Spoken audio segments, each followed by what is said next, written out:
생계급여 대상자 확대와 아동과 노인, 장애인 85만 명에 대한 추가 급여 지원도 약속했습니다. 이런 가운데 더불어민주당은 열린민주당과의 합당 합의문에 서명하고 당원 투표 등을 거쳐 내년 초 합당을 마무리하기로 했습니다. MBC 뉴스 김재경입니다.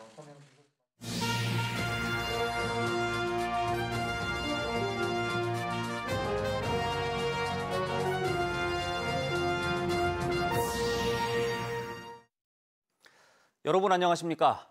도내 누적 확진자 수가 12,000명을 넘겼습니다. 이달 3일 누적 확진자 수가 9,000명에 도달한 뒤 20여일 만에 3,000여 명이 늘면서 오늘 오후 6시 기준 도내 누적 확진자는 12,072명을 기록했습니다. 오늘 확진자는 시군별로 원주 48명, 춘천 14명, 속초와 고성 각각 8명 등 116명이 발생했습니다. 어제까지 이틀간 최대 55.9cm의 눈이 내린 동해안은 폭설이 지나간 뒤 한파가 기승을 부리고 있습니다. 속초의 오늘 아침 최저 기온은 영하 14.9도로 1979년 영하 14.7도를 기록한 뒤 42년 만에 최저 급값을 갈아치웠습니다. 철원 임남은 영하 25.5도로 전국에서 가장 낮은 기온을 기록했고 고성 향로봉 영하 24.6도, 설악산 영하 23.1도, 강릉 주문진 영하 19.8도 등 다른 지역도 올겨울 들어 가장 추웠습니다. 이번 추위는 내일 낮부터 서서히 기온이 오르면서 물러가겠고 모레엔 평년 기온을 되찾겠습니다. 장애인이 의사 1명을 정해 주기적으로 진료와 건강관리를 받을 수 있는 건강주치의 제도가 전국에서 운영되고 있는데 원주에선 중증장애인의 1%만 이용할 뿐입니다. 정부가 제도 확대에 나섰지만 현장에선 제대로 시행되지 못하고 있는 겁니다. 황구선 기자입니다. 뇌병변 장애로 시설에 머물다 작년 자립한 최원석 씨. 시설 도움 없이 스스로 건강관리를 하기 위해 담당 의사가 주기적으로 진료를 해주는 장애인 건강주치의 제도를 알아봤습니다. 원주에서 장애인 건강주치의를 시행한다고 등록된 병의원은 원주 의료원 등 단 3곳. 최 씨는 이 중 평소 진료를 봐왔고 휠체어 접근이 편리한 원주 의료원에 제일 먼저 문의했지만 서비스를 이용할 수는 없었습니다. 상담 창구도 원무 부서도 제도를 몰라 힘들게 담당 부서를 찾았지만 사실상 주치의 제도가 시행되지 않고 있었습니다. 안내데스크에서 업무과에 가가지고 또 물어봐도 업무과에서도 모르니까 또 대신 지역 의료복지 사회적 협동조합이 운영하는 한 의원에서 방문 주치의 서비스를 받을 수 있었는데 이마저도 휠체어를 타고서는 접근이 어려워 담당 의사의 방문에만 의존해야 합니다. 진료를 문을 닫고 갔다 오는 동안에 이제 진료는 공백이 생기니까. 장애인 건강주치의 제도는 2018년 처음 도입됐습니다. 건강관리가 어려운 중증 장애인들이 의사 1명을 정해 만성질환과 장애 관련 건강 상태를 관리받게 하겠다는 취지입니다. 하지만 원주의 중증 장애인 5,000명 중 이용자는 50여 명, 단 1%에 불과합니다. 원주에서 장애인 건강주치의로 등록된 의사는 단 7명. 장애인 가정 방문 진료 어려움과 시설 개선 비용 등을 이유로 실제 활동 중인 의사는 훨씬 적습니다. 사실 열정적인 의사 한두 명이 대상자 50명을 모두 맡고 있다는 게 공공연한 비밀입니다. 제도를 시행한 보건복지부의 의지도 중요하지만 병의원의 관심과 지자체 지원이 필요하다는 목소리가 나옵니다. 많은 병원들이 좀 참가를 해주시고 의사 선생님들이 조금 관심을 가져주는 게 저희 입장에서는 제일 좋죠. 대상 중증 장애인의 1%만 이용하는 장애인 주치의 제도. 중증 장애인에서 발달 장애와 정신 장애까지 대상을 확대하겠다는 석 달 전 정부의 발표가 아직은 공허해 보입니다. MBC 뉴스 황구선입니다. 해마다 전국적으로 해양 쓰레기가 늘고 있는 가운데 어업 활동 과정에서 발생하는 폐어구나 폐그물 등이 상당수를 차지하고 있습니다. 이 같은 어구 쓰레기를 줄이기 위해 어구 관리를 강화하는 법안이 최근 국회 본회의를 통과했습니다. 이용 기자가 보도합니다. 뿌연 바닷속에 쓰레기가 방치돼 있습니다. 폐가전제품과 폐타이어는 물론 사용하고 버려진 폐어구가 눈에 띕니다. 태풍이 지나가고 난 뒤 쓰레기 수거 작업이 한창인 항구에서는 폐그물을 끌어올립니다. 이처럼 해마다 버려지는 쓰레기의 상당수는 폐어구나 폐그물 등 어구 쓰레기가 차지하고 있습니다. 마땅한 관리 체계가 갖춰지지 않아 어구를 일회용처럼 사용하는 일이 늘면서 연간 4만여 톤 정도가 버려지는 것으로 추산됩니다. 폐어구나 폐그물 등이 방치되면 해양 생물이 걸려서 폐사하거나 안전사고를 유발하기도 해 어구 쓰레기의 효율적인 관리를 위한 법 개정 요구가 끊이지 않았습니다. 얼마가 유출됐고 얼마가 회수됐고 이런 통계가 잡히다 보면 어구 쓰레기의 어떤 문제를 가장 먼저 해결하는 게 좋겠다라는 판단이 나오잖아요. 그 판단에 의해서 정책 결정을 하겠죠. 이런 분위기 속에 최근 수산업법 전부 개정안이 국회 본회의를 통과하면서 폐어구나 부표, 폐그물 등의 무단 투기를 줄이고 관리를 강화할 수 있는 기반이 마련됐습니다. 개정안에는 폐어구나 부표를 가져오면 보증금을 지급하는 어구 보증금제와 어구의 소유자의 이름을 표기하는 어구 실명제, 친환경 어구 사용 확대를 위해 어구 재질을 제한하는 내용 등이 담겨 있습니다. 어구 관리를 좀 강화하기 위해서 아무래도 폐어구 문제도 계속 발생하고 어구나 사용량이나 이런 것도 관리가 잘 안 되고 하니까 그런 전반적인 관리를 강화하기 위한 차원입니다. 하지만 어민들을 설득하는 게 관건입니다. 친환경 어구는 재질이 좋아 일반 어구보다 비싸면서도 성능은 떨어진다는 지적이 많아 사용 확대 필요성에 대해 어민들의 공감을 얻을 수 있을지 지켜볼 일입니다. 또 어구의 소유자의 이름을 표기하는 어구 실명제도 반발이 만만치 않아 지난 2016년 비슷한 내용의 어구 관리법이 통과하지 못한 채 폐기된 바 있습니다. 어구 관리 방안을 담은 이번 수산업법 전부 개정안은 다음 달 국무회의 상정을 거쳐 공포될 예정이며 시행에 앞서 유예 기간을 거칠 것으로 보입니다. MBC 뉴스 이웅입니다. 오늘 새벽 3시쯤 홍천군 두촌면 천현리의 한 단독주택에서 불이 나 50제곱미터 기와집을 태우고 2시간 30분 만에 꺼졌습니다. 이 불로 30대 남녀 4명이 연기를 들이마셔 병원에서 치료를 받았습니다. 경찰과 소방당국은 아궁이 사용 부주의로 불이 난 것으로 보고 정확한 화재 원인을 조사하고 있습니다. 최혁진 보훈복지의료공단 관리이사가 공단의 비위 척결을 촉구하는 기자회견을 열었습니다. 최 이사는 지난해 9월 보훈공단 부임 이후 수습사원 부당해고, 간부직의 사회복지사 자격증 부정 취득, 특정 업체 계약 몰아주기, 복권기금 부정 사용 등 수많은 비리 의혹을 확인하고 감사를 요청했으나 제대로 된 감사나 조치가 이루어지지 않았다고 폭로했습니다. 또 정부, 감독기구 및 사법당국의 강도 높은 감사와 수사가 필요하다며 엄중한 대처와 조직 혁신을 촉구했습니다. 최 이사는 자신의 명예를 훼손하고 허위 사실을 유포하는 등의 행위에 대해선 법적 대응을 예고했습니다. 내일부터 코로나19 방역 조치로 피해를 본 소상공인들에게 방역지원금 100만 원이 지급됩니다. 중소벤처기업부에 따르면 방역지원금 지급 대상은 올해 12월 15일 이전에 개업한 소상공인과 소기업 가운데 매출이 감소했거나 감소가 예상되는 사업자입니다. 정부는 우선 내일부터 영업시간 제한 소상공인 업체 70만 곳을 대상으로 1차 지급을 시작합니다. 방역지원금 신청은 전용 홈페이지에서 가능하며 정부로부터 안내 문자 메시지를 받고 신청한 소상공인에게는 당일 지급을 원칙으로 합니다. 코로나19 백신을 2차까지 맞은 강원도 평균 접종률이 80%를 넘어섰지만 10월부터 접종을 시작한 청소년은 절반 정도만 접종한 것으로 나타났습니다. 강원도에 따르면 지난 25일 밤 10시 기준 12에서 17세 청소년 4만 1,000명이 2차 접종을 마쳐 52.3%의 접종률을 기록했습니다. 방역당국은 백신 접종 대상이 아닌 어린이 감염이 급증하자 백신 접종 대상을 5에서 11세까지 확대하는 방안을 검토하고 있습니다. 30cm 안팎의 눈이 내린 강릉 지역에서 현재까지 10여 건의 폭설 피해가 접수된 것으로 나타났습니다. 강릉시에 따르면 주문진읍과 강동면에서 6동의 비닐하우스가 무너졌고 정전 2건과 어선 침수 2척 등의 피해가 집계됐습니다. 강릉시는 오는 31일까지 읍면동을 통해 폭설 피해 상황 신고를 받을 예정입니다. 한편 강릉시는 버스 운행에 차질을 빚고 있는 외곽 지역과 상가 밀집 지역, 마을 안길 등 제설 취약 지역을 중심으로 제설 작업을 진행하고 있습니다. 이번 주말 강릉에 30cm 안팎의 눈이 내린 가운데 강릉시가 2년 연속 제설 장비 임차 기간을 줄이자 노동단체가 허술한 제설 대책을 규탄하는 성명을 발표했습니다. 민주노총 강릉지역 지부는 강릉시가 올해 3월에 많은 눈이 내려 제설에 어려움을 겪은 적이 있는데도 예산 절감을 이유로 1월부터 2월까지만 제설 장비를 임차하는 안일한 행정을 하고 있다며 장비 임차 기간을 현실에 맞게 늘려줄 것을 촉구했습니다.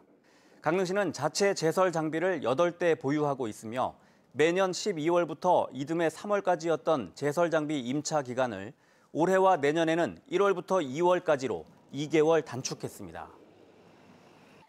연세대학교 미래캠퍼스 원주박물관이 소장하고 있는 북해 조종영 유물이 강원도 유형문화재 193호로 지정받았습니다. 이번에 지정받은 유물은 조선 후기 문신으로 2조 판서까지 지냈던 북해 조종영의 묘에서 발굴된 부장 유물로 자기와 옥성류입니다. 18, 19세기 고위공직자의 삶을 엿볼 수 있는 부장품을 완결된 형태로 간직하고 있어 그 가치를 인정받았습니다. 이 유물은 지난 2000년 풍양조씨 교리공파 선산묘역 이장공사 중 출토된 것으로 연세대학교 미래캠퍼스 조승현 교수가 원주박물관에 기증한 겁니다. 강원도와 폐광 지역 4개 시군, 강원도 관광재단이 폐광 지역의 관광 활성화와 관광산업 육성을 위해 협력하기로 했습니다. 삼척, 태백, 정선, 영월과 강원도 관광재단은 최근 장기적인 관광산업 육성을 위한 업무 협약을 체결해 일자리 창출과 주민소득 증대를 위해 공동으로 노력하고 실무 협의체를 통한 관광 활성화 추진과 폐특법 연장에 따른 발전 방향 등을 모색하기로 했습니다. 뉴스를 마칩니다. 고맙습니다. 스포츠 뉴스입니다. 영국 내 코로나19 재확산으로 프리미어리그가 비상에 걸렸습니다. 손흥민 선수의 토트넘 경기가 이번엔 상대팀 집단 감염으로 또다시 연기 가능성이 제기됐고 매 라운드 취소 경기가 속출하고 있습니다. 이명노 기자입니다.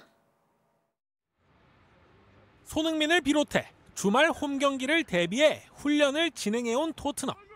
하지만 영국 매체들은 경기를 하루 앞둔 어젯밤 두 팀의 19라운드 경기가 연기될 것이라고 일제히 보도했습니다. 이미 코로나19 확진자가 여럿 나온 상대팀 크리스털 팰리스에서 스태프 2명이 추가로 확진됐기 때문입니다.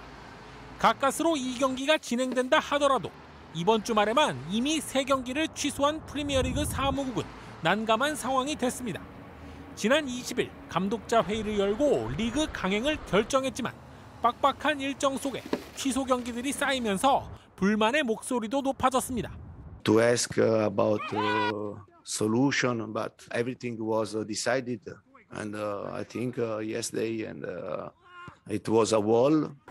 필드 플레이어 13명에 골키퍼 1명만 있으면 경기를 치른다는 입장이지만 팀 내 감염 확산으로 선수 구성에 애를 먹는 구단들은 이런 대결이 과연 공정한 것인지 의문을 제기하고 있습니다. And now I have to think about if I have 11 players fit and where can I put them. So I am really surprised that we are playing this game. 조만간 다시 무관중으로 전환될 수도 있다는 전망이 나오는 가운데 맨시티의 과르디올라 감독은 무엇이 우선인지 일침을 가했습니다. People for the beginning, the scientists say the more protection what you can have is hand sanitizers and this. And the people don't wear it. And I'm surprised. 프리미어리그는 지난해 무관중 경기를 강행하다 결국 리그 일정을 3개월 동안 전면 중단한 바 있습니다. MBC 뉴스 이명노입니다. 신태용 감독이 이끄는 인도네시아가 극적인 승부 끝에 개최국 싱가포르를 꺾고 스즈키컵 결승에 올랐는데요. 사상 첫 우승에 도전하게 됐습니다. 이명진 기자입니다. 싱가포르와 준결승 1차전을 1대1로 비긴 신태용 감독의 인도네시아. 시작 11분 만에 선제골을 넣었지만 경기는 묘하게 흘러갔습니다. 전반 막판 상대가 퇴장을 당하자 곧바로 동점골을 얻어맞았고 후반에도 레드카드로 싱가포르는 9명이 됐지만 오히려 또 역전골을 허용했습니다. 후반 막판 동점골을 넣고 한숨을 돌린 것도 잠시. 곧장 페널티킥을 내줘 벼랑 끝에 몰렸습니다. 그런데 이걸 또 막아내면서 연장에 돌입했습니다. 이때부턴 흐름이 완전히 넘어왔습니다. 상대 자책골에 이어 16분 뒤엔 쐐기골까지 터뜨렸습니다. 싱가포르의 골키퍼까지 추가로 퇴장을 당해 끝까지 어수선한 분위기 속에 인도네시아가 결승 진출을 확정했습니다. 천당과 지옥을 왔다 갔다 하면서 너무 힘들게 올라가지 않았나. 레드카드를 줬을 때 그런 부분에 대해서 우리가 오늘 확실하게 좀 덕을 봤다. 마지막엔 8명만 뛴 개최국 싱가포르는 결승 탈락에도 홈 관중의 뜨거운 격려를 받았습니다. I was moved. Their fighting spirit only 8, but didn't give up. 스즈키컵 첫 우승에 도전하는 인도네시아는 오늘 밤 열리는 베트남과 태국의 승자와 결승에서 격돌합니다. MBC 뉴스 이명재입니다. 프로농구 1, 2위 대결에서 KT가 SK를 제압하고 단독 선두를 질주했는데요. 신인 하윤기 선수가 패기 넘치는 덩크로 코트를 뜨겁게 달궜습니다. 일요일 밤 스포츠 뉴스였습니다.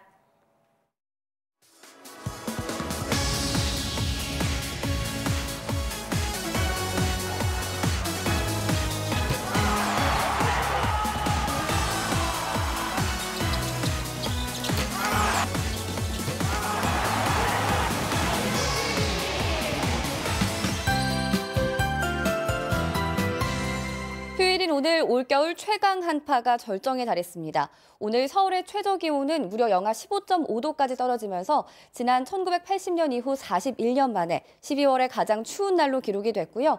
그 밖에 속초가 영하 14.9도, 창원도 영하 10.3도로 12월 기준 역대 최저 기온을 경신했습니다. 내일도 서울의 기온이 영하 11도로 아침까지는 강추위가 이어지겠는데요. 낮부터는 서서히 기온이 오르면서 화요일에는 평년 수준의 기온을 회복하겠습니다. 하지만 올해 마지막 날인 금요일에는 다시 찬바람이 불면서 영하 10도 안팎의 세밑 한파가 찾아오겠습니다. 한편 전라도 서해안 지방과 제주도에는 오늘 밤새 또다시 강한 눈이 집중되겠습니다. 이미 대설경보가 발령 중인 제주 산지 최고 30cm 이상, 호남 서해안에도 많게는 10cm 이상의 추가 적설이 예상되고요. 내일 오후부터 밤 사이에는 경기 남부 등 서쪽 내륙 곳곳으로 눈이 날리거나 조금 내려 쌓이는 곳도 있겠습니다. 내일 서울 등 그 밖의 전국은 오후부터 구름만 많아지겠고요. 영동 지방에는 건조특보가 확대 강화된 가운데 불조심하셔야겠습니다. 내일 아침 서울의 기온이 영하 11도 등으로 대부분 영하 10도 안팎으로 춥겠고요. 낮 기온은 서울 0도, 대구 4도로 오늘보다는 높아지겠습니다. 날씨였습니다. 네, 주중에는 추위가 좀 풀리겠네요. 올해가 일주일도 남지 않았습니다. 2021년 마무리 잘 하시고요. 내년에 뵙겠습니다. 일요일 뉴스데스크 마칩니다. 고맙습니다.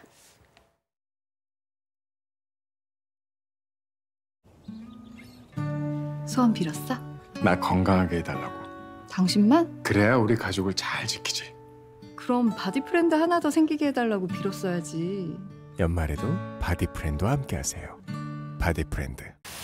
지속 가능한 미래라는 새로운 목적지를 향해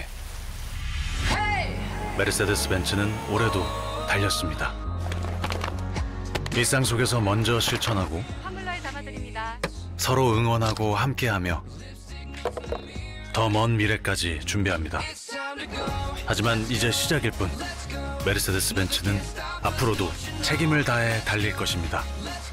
더 빛나는 세상을 향해 메르세데스 벤츠. 설렐 거예요. 처음이니까. 이건 바로 에어로 타워. 공기를 깨끗하게 청정하여 때로는 따뜻하게, 때로는 시원하게. 이런 에어는 처음이죠. 세상에 없던 LG 퓨리케어 에어로 타워 오브젝 컬렉션. 아버님, 오늘 뵙자고 한 건 죄송합니다. 저희 애가 무슨 잘못을 했나요? 태도 불량 주의 산만. 아니요. 아이가 말이 많아졌어요. 예? 배운 걸 친구들한테 어찌나 잘 설명하는지. 역시 절 닮아서. 이것이 와이즈 캠프 메타학습 효과. 모르는 걸 구분하고 배운 걸 설명하며 내 것으로 만드는 메타학습의 완성. 와우. 와이즈 캠프. 수박 19, 중등까지 메타학습 주.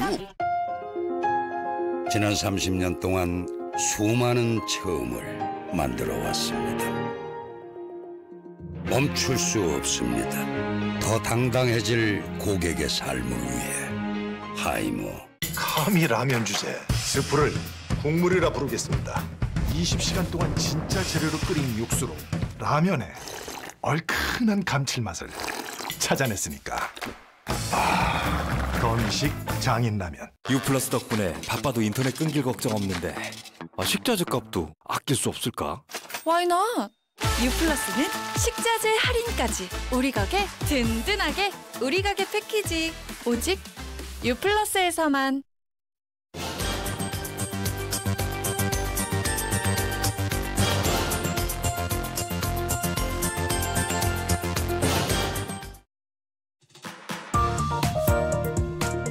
잠시 후 스트레이트를 보내드립니다.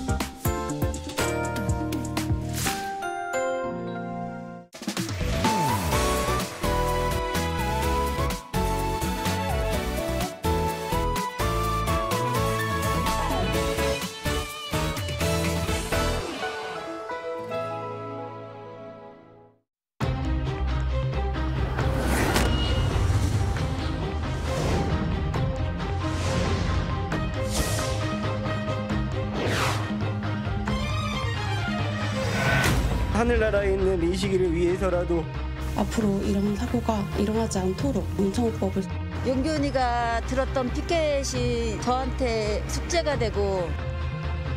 모르는 사람들한테 전화가 거의 하루에 100통씩 왔어요. 애기 얼굴 가지고 형무소 사진들 막 편집해서 보내고. 위험해서 못한다고 말을 해도 무조건 시키면 시키는 대로 하라고. 걸리지 않은 범죄들을 처벌을 하는 의미를 담고 싶었지만 위헌이 됐기 때문에 안타깝다고.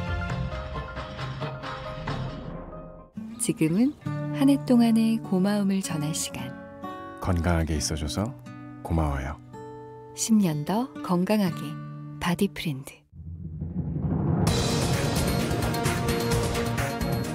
안녕하십니까. 스트레이트 김효육입니다. 안녕하십니까. 허유루입니다. 오늘 저희는 2021년을 마무리하며 몇 사람의 이름을 기억해 보려고 합니다. 김민식, 윤창호, 김용균.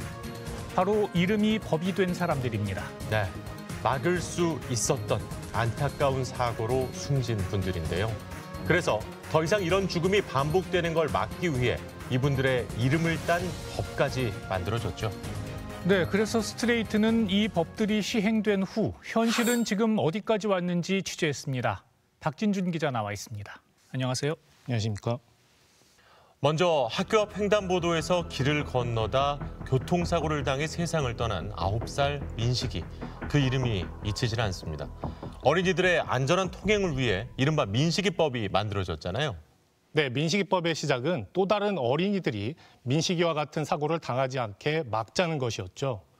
그 뒤 민식이 부모에겐 어떤 일들이 있었는지, 또 아이들에게 거리는 더 안전해졌는지 짚어봤습니다. 2019년 9월 11일 9살 민식이는 한 중학교 앞 도로에서 횡단보도를 건너다 차에 치여 목숨을 잃었습니다. 4살짜리 동생 손을 잡고 바로 건너편 가게에서 일하는 엄마에게 가던 길이었습니다. 사고가 난 곳은 스쿨존이었지만 과속 방지턱은커녕 신호등조차 없었습니다. 맞은편 차선에 멈춰있는 차량 때문에 사각지대가 있는데도 가해 차량은 횡단보도 앞에서 멈추지 않았습니다. 민식이 부모는 다른 아이들은 더 이상 떠나보내선 안 되겠다는 결심으로 숨진 아들의 이름과 사진을 공개했습니다. 이 민식이가 다시 살아 돌아오지는 못합니다. 하지만 하늘나라에 있는 민식이를 위해서라도 또 다른 친구들을 위해서라도 이 자리에 어렵게 섰습니다. 저처럼 자식을 먼저 보내고 저희처럼 무너지는 가정이 제발 생기지 않았으면 합니다. 아이들이 안전하게 다닐 수 있는 제도를 마련해달라고 호소하기 위해 어디든 달려갔습니다. 다시는 이런 슬픔이 생기지 않게 막아달라고 외쳤고 기자회견을 수도 없이 했습니다. 스쿨존에선 아이가 차량에 치여 사망하는 일이 없어야 하고. 여론이 움직였습니다. 결국 민식이가 사망한 그해 겨울, 어린이 보호구역, 즉 스쿨존에 과속방지턱과 과속단속 카메라, 신호등을 의무적으로 설치하도록 하는 도로교통법 개정안과 스쿨존 교통사고에 대한 처벌을 강화한 특정범죄 가중처벌법 개정안이 통과됐습니다. 이른바 민식이법입니다. 그런데 법이 통과되자 생각지도 못한 후폭풍이 유가족을 덮쳤습니다. 딱 입법이 돼갖고 통과가 되고 난 후가 가장 힘들었죠. 그때부터는 그냥 무차별 공격이었으니까요. 그냥 뭐 악법이다, 감성팔이 떼법이다, 뭐 졸속법이다, 뭐 민주당 뭐 법이다 막 이러면서 그냥 이제 욕밖에 없었죠. 무슨 저희가 인터뷰를 해서 기사가 하나 올라오면은 뭐 악성 댓글만 한 뭐 몇만 개씩 달렸으니까요. 민식이법 때문에 스쿨존에서 사고를 내면 무조건 징역 3년 이상 감옥에 간다는 거짓 정보가 인터넷을 휩쓸었습니다. 민식이 아빠, 엄마, 당신들이 민식에게 안전교육을 똑바로 시키지 않아서 아니야? 지금 당신의 그 거짓 증언과 그런 감성팔이 때문에 대한민국의 엄청난 사람들이 말도 안 되는 피해를 지금 받게 생겼다고. 유튜브나 온라인 커뮤니티에는 아이들 장난 때문에 교통사고를 낼 뻔했다는 블랙박스 동영상들이 퍼져나갔습니다. 급기야 스쿨존에서 차를 향해 뛰어드는 어린이를 피하며 운전하는 스마트폰 게임까지 나왔습니다. M마켓에는 차로 치였는데 애들이 안 죽고 피도 안 흘린다. 수정해달라. 민식이 때문에 스트레스 쌓였는데 속이 후련하다는 도를 넘는 댓글이 넘쳐났습니다. 법을 문제 삼는 걸 넘어 민식이 부모를 직접 겨냥한 헛소문과 조롱이 이어졌습니다. 민식이 엄마가 친엄마가 아니다. 뭐 이러면서 뭐 제가 바람을 펴서 결혼을 한 거다. 막 그러면서 뭐 애기 엄마가 일진이고 제가 뭐 경찰서장실을 뒤집어 엎었고 민주당 의원들 뒷배에 믿고서 막 했고 뭐 말도 안 되는 소리를 다 한 거예요. 개인 정보까지 공개됐습니다. 제 연락처를 이제 뭐 그 방송상에서 공개를 하고 그 다음에 뭐 저희가 이제 진행 중인 사건 번호나 사건에 대해서도 다 공개를 했어요. 모르는 사람들한테 전화가 거의 하루에 한 100통씩 왔어요. 뭐 전화, 카톡, 문자 해가지고 막 이상한 혐오스러운 사진들 있잖아요. 애기 얼굴 가지고 혐오스러운 사진들 막 캡처해서 편집해서 보내고. 여러 유튜버들이 인신공격을 가했고 결국 유튜버 중 한 명은 허위사실 유포 명예훼손과 모욕 등으로 1심에서 징역 2년, 2심에서 징역 1년을 선고받았습니다. 법에 대해서 뭐 찬반 양론은 있을 수 있다고 생각해요. 이제 그걸 가지고 민식이 부모에 대해서 이제 비난을 한다거나 이제 그런 점이 이제 굉장히 좀 비합리적인 것이죠. 어떤 그 사건의 계기가 된 유가족에 대한 비난으로 쏟아지는 것은 정말 좀 이해하기 힘든 부분이라고 생각이 돼요. 그렇다면 법이 강화된 뒤 어린이 교통사고는 어떻게 처벌되고 있을까? 지난해 5월 전북 전주의 어린이 보호구역에서는 불법 유턴을 하는 차량에 2살 아이가 치여 숨졌습니다. 민식이법 시행 이후 첫 사망사고. 불법 유턴이라는 과실이 명백했지만 운전자는 1심에서 징역 3년에 집행유예 5년을 선고받았습니다. 가해 운전자가 유족들에게 사죄하고 반성하는 태도를 보이고 있고 유족들이 피고인의 처벌을 바라지 않는 점 등이 참작됐습니다. 법 시행 1년 동안 민식이법이 적용돼 유죄가 나온 판결은 25건. 그중 실형은 단 1건이었고 14건은 집행유예, 10건은 벌금형이었습니다. 불기소 처분이나 무죄 판결도 계속 나오고 있습니다. 지난 6월 대전지법은 스쿨존에서 놀던 7살 아이를 차로 치어 다치게 한 60대 남성에게 무죄를 선고했습니다. 블랙박스를 분석한 결과 아이가 차도로 뛰어나와 부딪히기까지 0.6초 정도 걸렸다며 아무리 빨리 멈춰도 사고를 피하기 어려워 보인다고 판단했기 때문입니다. 억울한 운전자 발생되지 않도록 법원에서는 신중하게 판단하고 있습니다. 도리어 무죄 판결이 예전보다 더 많이 나오고 있고 또 운전자분도 이런 부분에 대해서 철저히 다투기 때문에 자신이 아직까지 억울한 부분 나타났다고 보긴 힘들어 보입니다. 민식이법으로 최고 무기징역까지 받게끔 운전자 처벌이 강화된 건 맞습니다. 그런데 단서가 붙어 있습니다. 30km 이상 과속했거나 어린이 안전에 유의하지 않고 운전했을 경우만 강력하게 처벌하는 겁니다. 사고 발생했다고 무조건 처벌받지도 않습니다. 수사기관이든 법원이든 이와 같은 판결을 내릴 때 신중하게 내립니다. 예전에는 그냥 교통사고 났으니까 운전자가 책임져라 라고 하던 것을 그렇게 접근하지는 않습니다.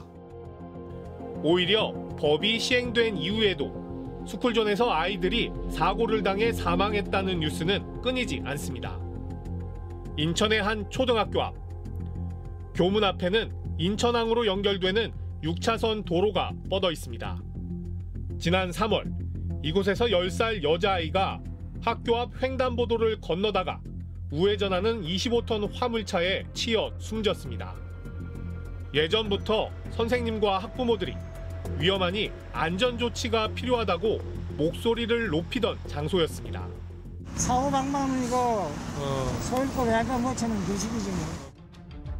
사고가 난 뒤에야 단속 카메라와 CCTV 등이 새로 설치됐고 제한 속도도 50km에서 30km로 낮아졌습니다. 횡단보도도 좀 더 안전한 곳으로 자리를 옮겼고 도로변에 안전 난간도 세워졌습니다.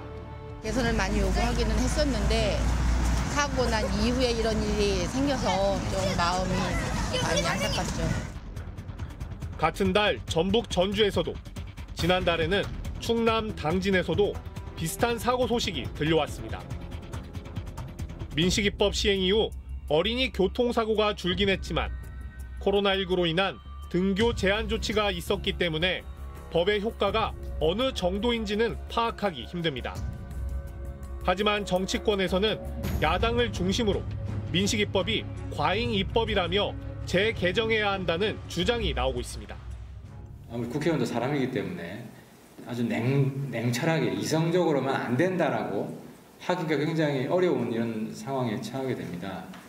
이제 민식이법 같은 경우가 이제 대표적인데 이제 그럴 때 저는 그런 생각을 했습니다. 그 피해자 가족들이 이 법안 심의하는 그 현장에서는 좀 안 오게 해야 되는 거 아니냐. 아이들이 학교 주변에서 죽거나 다치지 않도록 해달라는 부모의 절규가 조롱의 대상이 됐다니 참 씁쓸합니다. 네, 교통사고와 관련해서 이렇게 피해자의 이름이 담긴 법이 또 있죠. 바로 윤창호법입니다. 네, 군대에서 휴가를 나왔던 청년 윤창호 씨가 음주운전 차량에 치여 목숨을 잃은 사고가 계기가 돼 음주운전 단속과 처벌을 강화하는 법이 만들어졌습니다. 하지만 윤창호법 역시 현실의 벽에 부딪히고 있었습니다.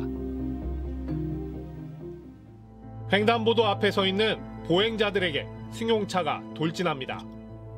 승용차 운전자는 혈중 알코올 농도 0.181%의 만취 상태였습니다. 이 사고로 군대 전역을 넉 달 남기고 휴가를 나왔던 윤창호 씨가 크게 다쳤습니다. 40여일을 중환자실에서 견디다 22살의 젊은 나이에 눈을 감았습니다.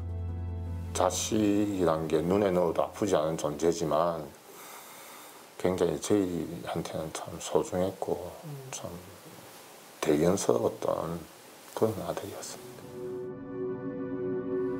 창호 씨가 떠난 지 3년. 아들이 휴가 때 신고 나온 전투화를 부모는 아직 치우지 못했습니다. 예전에 뭐 저기 창호랑 같이 갔었는데 한번 가볼까? 혹은 아유 그 가면 또 괜히 창호 생각나고 하니까 가지 말자. 뭐 이렇게 하기도 하고 또 뭐 명절 다가오고 이제 뭐 부모 마음이 다 그렇잖아요. 뭐 맛있는 거 먹고 이러면 항상 애 생각이 나는 거죠.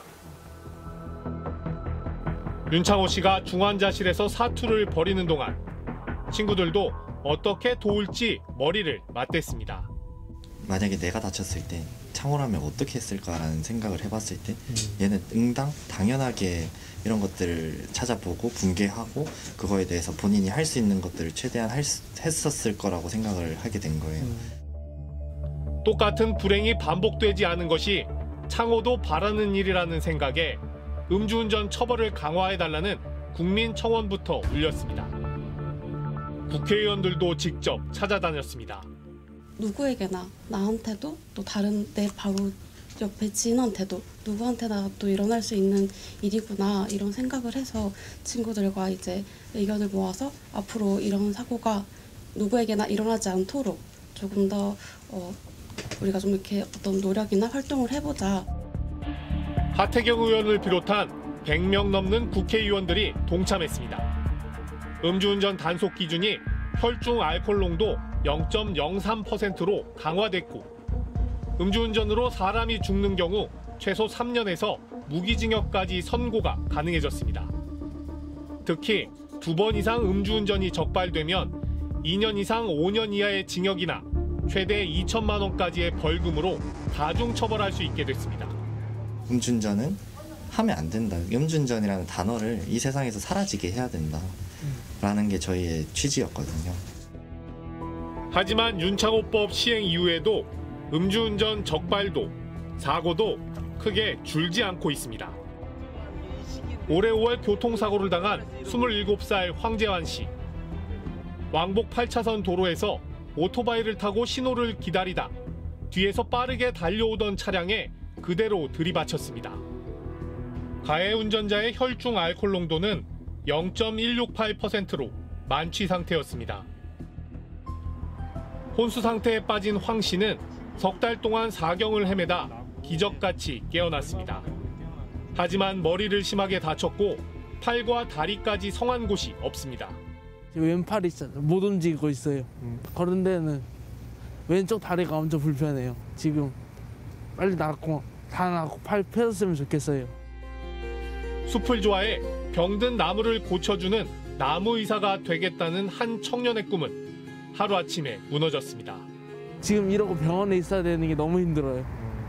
공부해야 될 때 일단 나무 의사를 돼서 나무 살려주고 치료해주고 싶어요. 공부를 더 하고 싶어요. 실제로 윤창호법 시행 직후 음주운전 사고는 2019년 15,700여 건으로 반짝 감소했지만 지난해 17,200여 건으로 다시 늘어났습니다. 음주운전을 하다가 2번 이상 걸린 사람 비율도 43.7%에서 45%로 오히려 늘었습니다. 그런데 지난달 헌법재판소가 윤창호법의 일부 조항이 위헌이라고 판결했습니다. 음주운전을 2번 이상 하면 가중처벌하게 돼 있는데 시간적 제약도 두지 않고 무조건 무겁게 처벌하는 건 과하다고 판단했습니다. 즉, 음주운전으로 적발되고 10년 이상 흐른 뒤 다시 음주운전을 한 경우까지 가중처벌해서는 안 된다는 겁니다. 당장 현재 수사나 재판을 받고 있는 재범 운전자는 윤창호법 적용을 피하게 됐습니다. 법조계는 윤창호법으로 처벌받았거나 재판 중인 사람이 15만 명은 될 것으로 추산하고 있습니다. 무엇보다 저도 정말 깜짝 놀랐던 게 그렇게 많은 사람들이 이 법을 적용받았으라고는 생각을 못했어요. 그 얘기는 진짜 그 중에는 실제로 가중처벌하는 게 마땅한 정도의 이 그 범법자들도 분명히 있을 거란 말이에요.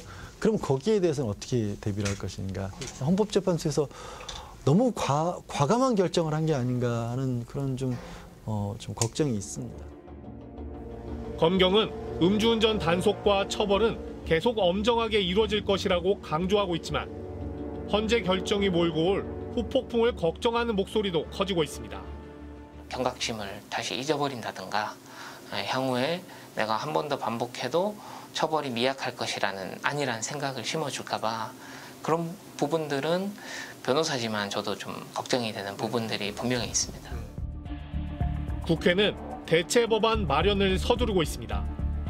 윤창호법을 처음 발의했던 하태경 의원은 음주운전으로 벌금형 이상의 이력이 있는 사람이 10년 안에 또 음주운전으로 붙잡힌 경우라는 구체적인 조건을 추가한 개정안을 대표 발의했습니다.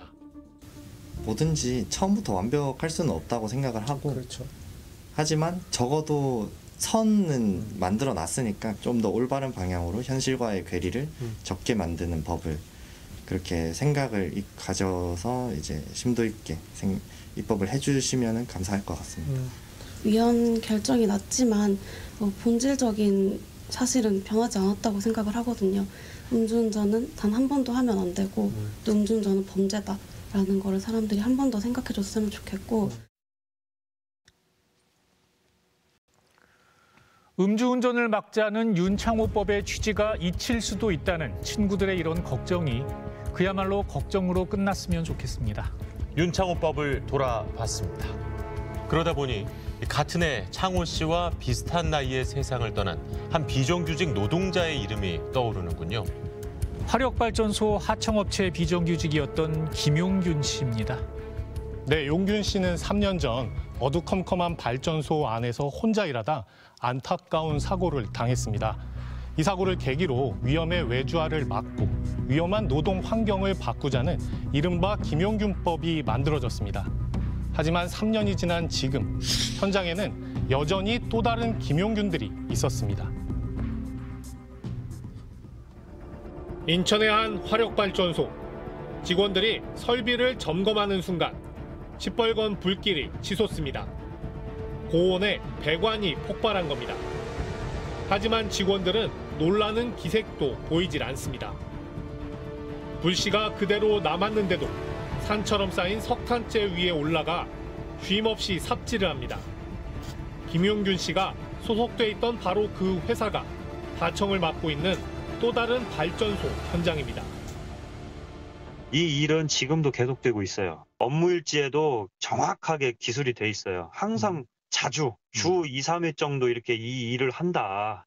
그때마다 이런 위험성이 있다는 것을 이제 노동자들이 개선을 해달라고 요구했는데 안 해준 거였고, 이 동영상을 보여주니까 이제 개선을 하겠다고 한 거예요. 남동이 국감 이후에. 부산의 한 발전소 하청업체에서는 한 직원이 위험한 노동 현장의 현실을 알리겠다며 3층 건물 옥상에서 투신하는 일이 벌어졌습니다. 지난 8월 부산 복합화력발전소 배관 밸브를 수리하다가 염산가스에 노출된 이승주 씨. 이 씨가 작업하기 전 원청회사 직원들이 밸브 라인을 염산으로 세척해 놓고선 이 사실을 하청업체 직원 이승주 씨에게는 알려주지 않은 탓이었습니다. 제가 그때 그 흡입하고 혹시 라인에 무슨 작업하셨냐고 물어보니 그때서야 염산 작업, 염산 플러싱을 했다 이야기를 해주시더라고요. 안전 문제 때문에 다른 밸브 작업은 안 하겠다고 하니 발전소 측은 강압적으로 업무를 지시했습니다. 결국 위험한 현장, 불합리한 관행을 고치는 길은 극단적인 방법밖에 없다고 생각했다고 합니다. 투신 사고의 후유증으로 이 씨는 허리와 다리를 심하게 다쳐 다시 제대로 걸을 수 있을지도 불투명합니다. 지금 위험해서 못한다고 말을 해도 무조건 하라고, 시키면 시키는 대로 하라고 지시를 합니다. 저희 회사가 가불관계다 보니까 위에서도 그냥 한숨만 쉴 뿐, 이러다가는 언젠가는 저희도 제나 우리 동료가 죽겠다는 생각이 들게 되었습니다. 그런데도 발전소 측은 처음엔 이 씨가 허가나 작업 지시를 받지 않고 단독으로 작업을 한 것이라며 책임을 떠넘겼습니다. 그러다 지난 국감 때 자신들이 밸브 점검을 지시했다는 게 들통나자 뒤늦게 유감을 표시했습니다. 현장의 안전과 그다음에 또 직장 내 갑질 이런 부분에 대해서 굉장히 강조를 많이 했습니다만은 이런 부분들이 좀 일어난 부분에 대해서 매우 안타깝고 송구스럽게 생각합니다. 지난 2018년 발전소 비정규직 노동자 김용균 씨가 숨진 뒤 이름을 딴 법까지 만들었는데 왜 현장은 별반 달라진 것 없어 보일까? 이른바 김용균법은 위험한 현장을 하청 노동자에게 맡겨버리는 위험의 외주화를 막는 게 핵심이었습니다. 그러나 법 시행령에서 위험의 외주화를 막기 위해 도급을 금지하거나 승인을 받고 도급을 줘야 하는 일의 종류와 범위가 노동계 요구보다 크게 축소됐습니다. 중금속 관련 작업이나 황산, 불산 같은 화학물질 설비 작업으로만 지정된 겁니다. 그래서 용균 씨가 일했던 화력 발전소 현장은 도급 금지 업종에서 빠져버리게 됐습니다. 이로 인해서 사실은 미연에 방지할 수 있는 이 산업 안전이 후퇴한 거죠. 결국은 2년, 3년이 지나도 사실은 이 핵심적인 사업장이 빠져버리면 현재 다발 사업장이 다시 재현될 수가 있는 우리가 이것을 목도할 수 있는 겁니다. 하청 노동자들의 처우도 별로 나아지지 않았습니다. 사고 이후 국내 발전사들은 하청업체에 지급하는 돈을 10% 이상 인상했습니다. 그러나 직원들이 손에 쥐는 돈은 그만큼 늘지 않았습니다. 김용균 씨 같은 사회 초년생인 초급 기술자 몫으로 남동발전이 하청업체에게 지급하는 돈은 한 달에 470만 원 선. 하지만 실제 하청업체 초급 기술자의 월급은 연장 근무에 야간 근무 수당까지 합쳐서 250만 원 정도 됩니다. 470만 원 중 200만 원 이상이 하청업체에게 가는 셈입니다. 이에 대해 하청업체는 월급 외에 복지비 명목으로 돈이 추가로 들고 있기 때문이라고 설명했습니다. 저희가 퇴직연금 들어가는 비용이 별도로 있을 거고, 그리고 복지성 비용이 저희가 들어가는 비용이 상당합니다. 하지만 원청인 남동발전은 복리후생비와 교통비 등 복지비도 별도로 지급하고 있다고 말합니다. 건강관리 및 건강진단비, 급식보조비, 교통보조비, 피복비 이제 이런 부분을 지원을 하는 걸로 해서 저희들이 설계는 해요. 농후비는 급여 임금, 그러니까 그 직원이 임금성에 한해서만 그 농후비라는 그런 부분으로 지급이 된다고. 조차 제대로 집행력 확인도 안 하고 원청 관리도 안 해. 하청은 여기서 또 인건비를 빼먹어요. 농후비 빼먹는데 뭐가 바뀌었냐고 대체. 아무것도 바뀐 게 없어요. 김용균 씨 사고 이후 여론에 눌려 고개를 숙였던 원청 발전 회사들.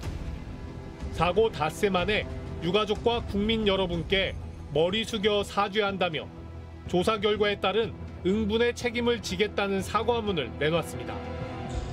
원청과 하청업체 관계자 14명은 업무상 과실치사와 산업안전보건법 위반 등의 혐의로 기소도 됐습니다.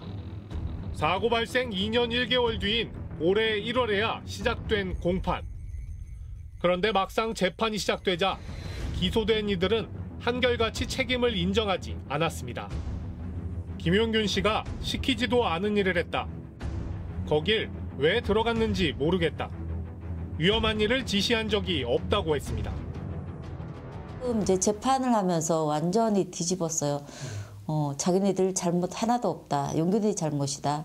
현장은 안전했다. 그런데 용균이 죽었다. 그렇게 말도 안 되는 소리. 지난 21일 검찰은 김병숙 당시 서부발전 사장에 대해 징역 2년, 백남욱 당시 한국발전기술 사장에 대해 징역 1년 6개월을 구형했습니다. 지난 7일 김용균 씨가 일하던 태안화력발전소에서 3주기 추모제가 열렸습니다. 어머니는 가슴에 묻은 아들을 만나러 다시 사고 현장을 찾았습니다. 그 사고 당시 아무도 구해줄 수 없는 상황이 떠오르고 얼마나 힘들었을까, 아팠을까, 이것이 저를 너무 마음을 눌러요. 무엇이 바뀌었는지 제자리 걸음을 한 것만 같은 3년. 어머니는 여전히 미안하기만 합니다. 용균이가 너무 보고 싶고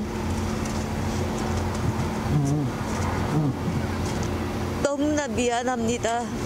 지켜주지 못한 것이 부모의 죄 같습니다. 조금 더 좋은 집안에 태어났으면 이런 일 안 겪을 건데 없는 것도 죄인가요? 우리 사회에는 왜 없는 사람이 이렇게 죽이고 있는지. 서민들이 안전하게 일할 수 있도록 만드는 게 정치인들이 할 일이고 나라가 있을 이유인데 왜 우리가 이렇게 희생당하고 있는 건지, 누구한테 이 책임을 물어야 되는 건지 너무 답답해요. 용균 씨가 들고 있던 손팻말은 이제 어머니의 평생 숙제가 됐습니다. 우리가 김용균이가 구현되자 중단하라. 1년에 900명, 매일 3명의 노동자가 산업재해로 일터에서 목숨을 잃고 있습니다. 지난 10년 동안 5개 발전소에서 숨진 33명 가운데 32명은 하청 노동자였습니다. 현장이 안전해졌으면 좋겠어요. 최소한. 사람이 그러면 안 죽잖아요. 그게 제가 하는 일이고 바라는 일이고 또 많은 유족 되고 나면 이게 그냥 너무 큰일이잖아요.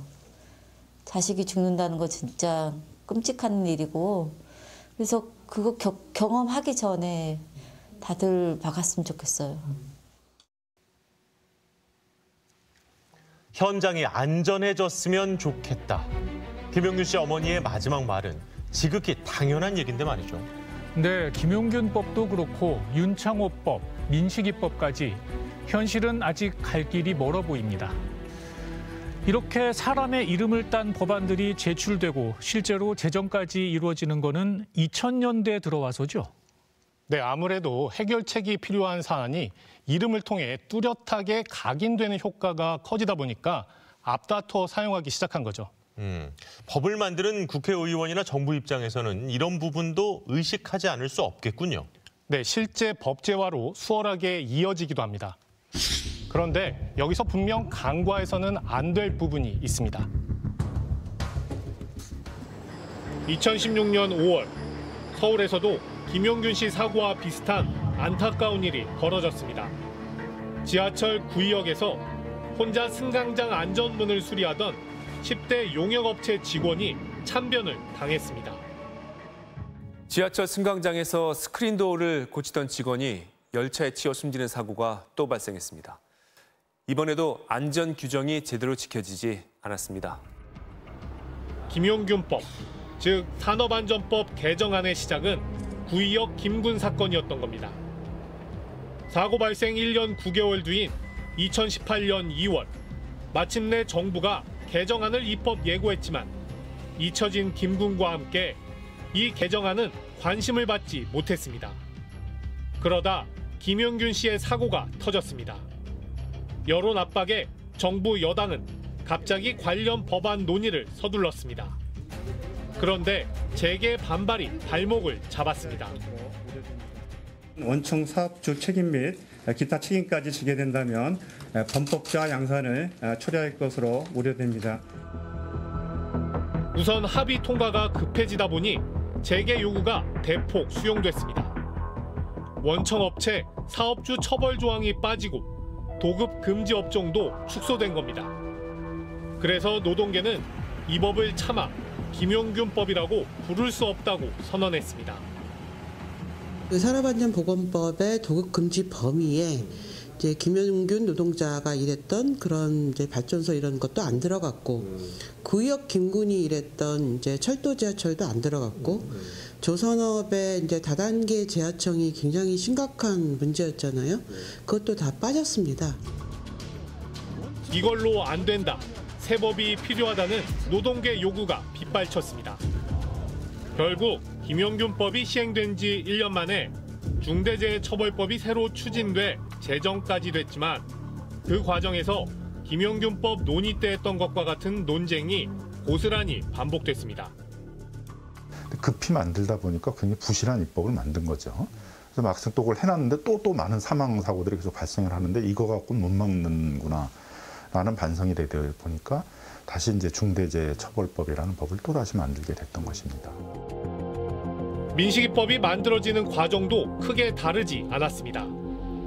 어린이 보호구역 안전시설 확보 등 민식이법의 내용이 일부 포함된 법안은 20대 국회에서 이미 7건이 발의됐습니다. 그렇지만 민식이가 사고를 당하기 전까지는 제대로 논의된 적이 없었습니다.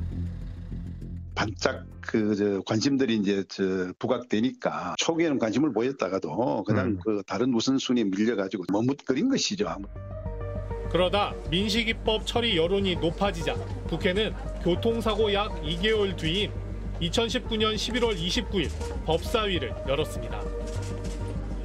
그리고 단 8분 만에 법안을 통과시켰습니다. 가게에 대해 스물 선포합니다. 이해관계자 의견도 반영하고 법안도 정교하게 가다듬는 법안 심사 소위 논의도 생략됐습니다. 8분 만에 한다는 것은 이게 좀 도저히 상식적으로 말이 좀 안 되잖아요. 서로 토론을 통해서 어떤 안을 만들어 가서 그 갈등을 줄여줘야 되는 게 국회인데 이렇게 번개불에 펑뻑 해갖고는 딱 던져놓고 우리는 통과시켰다. 당시 여야는 연동형 비례대표제 선거법 개정과 공수처법 등을 두고 첨예하게 대립하던 상황이었습니다. 선거법을 상정하지 않는 조건이라면 민식이법 등에 대해서 먼저 상정해서 이 부분에 대해서 통과시켜줄 것을 제안합니다.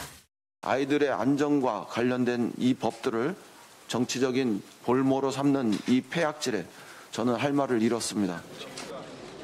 결국 본회의장에서도 토론은 실종됐고 정기국회 문을 닫는 12월 10일 허겁지겁 민식이법이 통과됐습니다. 또 정쟁으로 다 흐르다가 정기국회 말에 한 15일 정도의 입법 논의들을 다 해야 되다 보니까 시간이 부족해서 이런 문제가 자꾸 발생을 하다 보니까 나타나는 문제입니다. 이미 제출된 법안은 거들떠보지도 않다가 안타까운 죽음이 조명받고 여론이 들끓으면 일단 만들고 보자는 식으로 법이 만들어지는 일이 반복된 겁니다. 의회가 전반적으로 사회 반응성이 높아지는 거는 좋은 현상이거든요. 근데 이 반응을 제대로 해내기 위해서는 의회가 준비가 돼 있어야 되는데 이제 준비가 덜 돼 있는 거죠. 시민들의 요구나 반응은 폭발적이고 빨리 내놔야 되고 준비는 안 돼 있고 그러다 보니까 이제 만들어진 법들이 다시 국회로 다시 들어간다라든가 이런 문제가 생기는 거죠. 양부모의 아동학대 사건을 계기로 마련된 정인이법, 살인죄 공소시효를 없앤 태완이법, 그리고 자식을 외면한 부모가 자식의 재산을 가져가지 못하게 하는 구하라법. 시민들의 적극적인 요구로 이름이 법이 되는 사례는 부쩍 늘고 있습니다. 이렇게 누군가의 희생이 꼭 따르고 그 희생에 따라 가지고 이런 법안이 마련이 되고 입법이 되고 이렇게 하는 것은 정말 굉장히 어떻게 보면 좀 후진적인 그런 법안의 어떤 방법이거든요. 먼저 선행적으로 이제 이런 국민의 안녕을 위한 이런 법안들이 시대상을 반영해가지고 그때그때 이렇게 입법이 돼야 되고. 어쩌면 우리는 피해자 이름이 담긴 법안을 만드는 것이 그들을 기억하는 유일한 방법이라고 여겼는지 모릅니다. 그러나 여기에 더해 또 다른 이름이 법이 되는 안타까운 순간이 발생하지 않도록 미리 우리 사회 곳곳을 꼼꼼히 살피는 것도 우리가 김민식, 윤창호, 김용균을 기억하는 방법이 될 것 같습니다. 끈질긴 추적 저널리즘 탐사기획 스트레이트. 저희는 새해 1월 9일에 다시 찾아뵙겠습니다. 수고하셨습니다.